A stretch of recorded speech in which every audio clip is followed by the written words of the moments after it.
Rakyat kelaparan di berbagai daerah nekat menuju ke Jakarta bergabung dengan para mahasiswa menuntut Prabowo dan Gibran segera mundur dari jabatannya sebagai Presiden dan Wakil Presiden Republik Indonesia.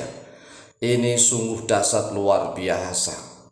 Kali ini rakyat di berbagai daerah tidak menggunakan baju partai politik manapun, tidak menggunakan baju organisasi manapun, tetapi langsung rakyat atas nama daerah masing-masing, mulai dari Jawa Tengah, Jawa Barat, kemudian Banten, Jakarta, bahkan disinyalir Lampung, Kalimantan, Sulawesi.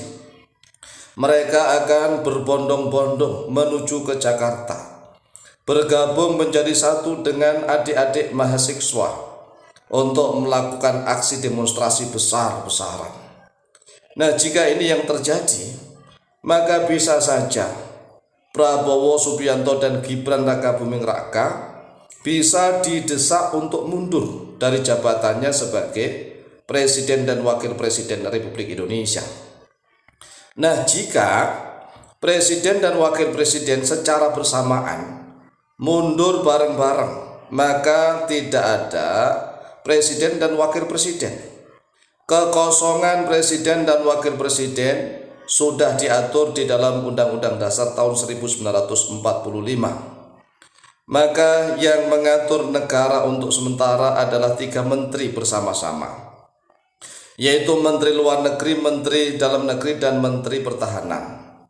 Kemudian setelah itu diserahkan kepada MPR agar segera memilih presiden dan wakil presiden untuk melanjutkan pemerintahan.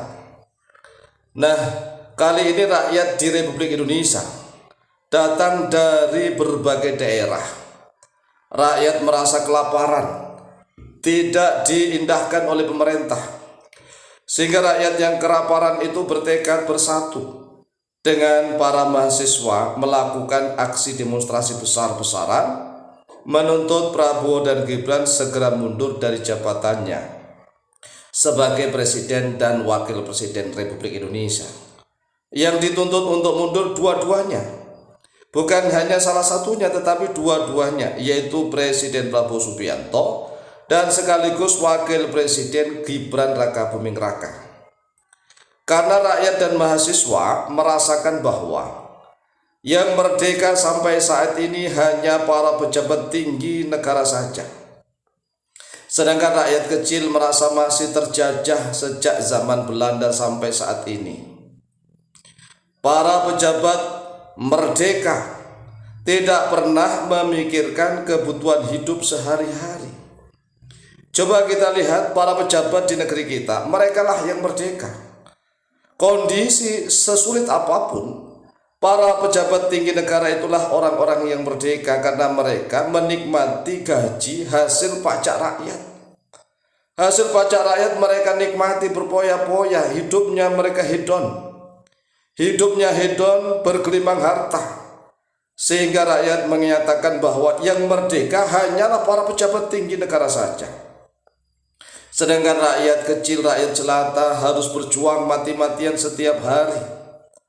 Sudah berjuang mati-matian setiap hari, namun masih belum mampu mencukupi kebutuhan hidup sehari-hari. Ditambah lagi beban pajak dari negara sana dan sini. Inilah yang menyebabkan rakyat merasa kelaparan.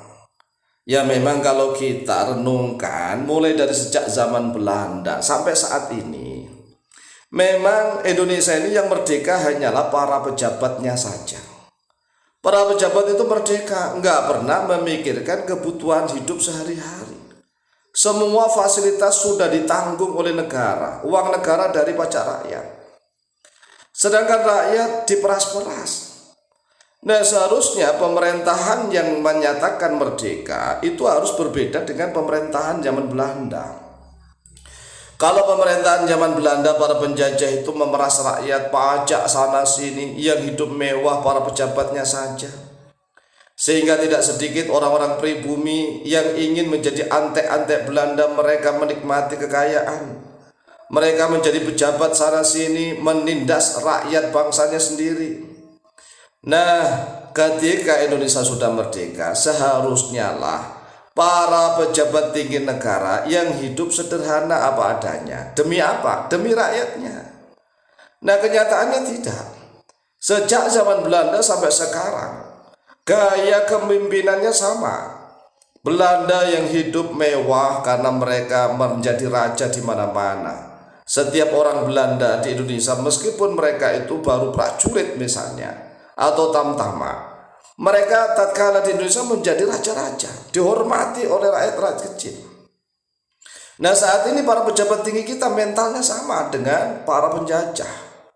Mereka seolah-olah menjadi raja yang harus dilayani, menjadi tuan-tuan yang harus dilayani.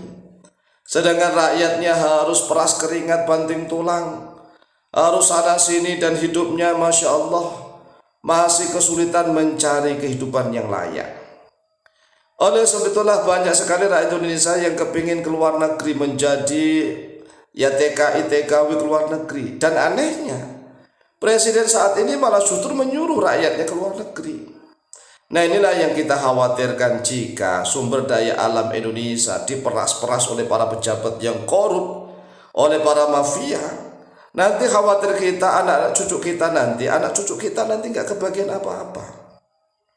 Nah, kalau sumber daya alamnya sudah habis, anak cucu kita nggak punya apa-apa, APBN hanya mengandalkan pajak dan utang negara, maka kemungkinan anak cucu kita akan dijual ke luar negeri.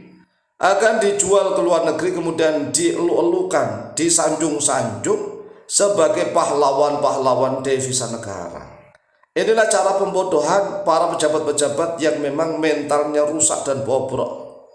Oleh sebab itulah, jika memang tahun 2026 ini sudah Allah takdirkan rakyat bangkit bersatu, di masing-masing daerah tidak mengenal partai politik apapun, mereka hanya membawa nama daerah masing-masing, dari Pati, dari Blora, dari Demak, dari Kudus, dari Pekalongan, dari Pemalang. Ini baru Jawa Tengah, belum yang dari Jawa Barat. Mereka membawa nama daerah masing-masing, nama kabupaten masing-masing, tidak membawa bendera partai politik manapun. Inilah gerakan yang dahsyat, sungguh luar biasa.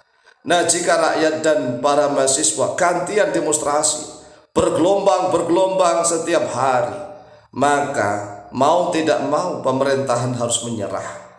Harus menyerah kala yang menjadi pejabat-pejabat itu kan hanya beberapa gelintir orang. Sedangkan yang memiliki negara ini adalah kedaulatan rakyat yang jumlahnya jutaan orang. Semoga Indonesia menjadi baldatun thayyibatun wa rabbun ghafur. Amin, amin, amin, Allahumma amin.